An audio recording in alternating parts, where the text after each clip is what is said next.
Nous partageons tous un objectif qui nous tient beaucoup à cœur. Il s'agit de l'élargissement de l'assiette. Parfois, ça doit se faire par des mesures législatives et parfois, bien entendu, ça doit se faire également par des mesures d'ordre opérationnel. Sur le plan législatif, je citerai la suppression de l'exonération sans droit de déduction des méthodes de récupération.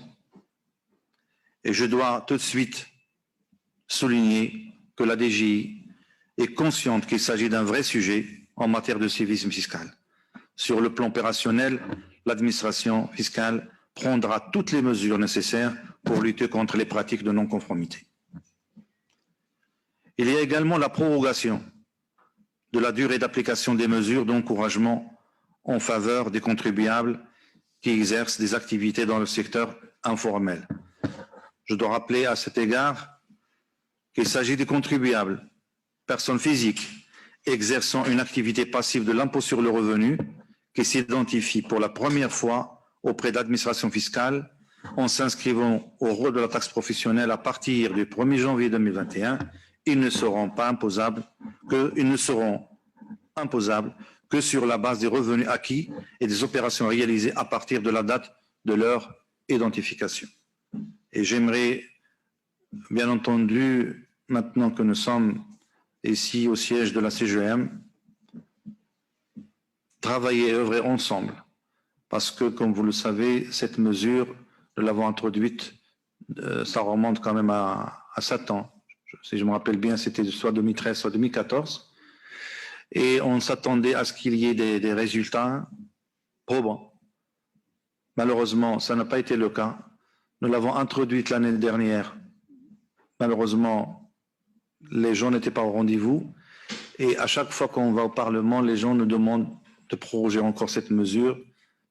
Et nous espérons que cette fois-ci, ça va nous permettre d'aboutir à des résultats. Tout le monde aujourd'hui veut qu'on lutte contre l'informel. Tout le monde veut aujourd'hui qu'on protège surtout les entreprises citoyennes, les entreprises qui opèrent dans le secteur structuré.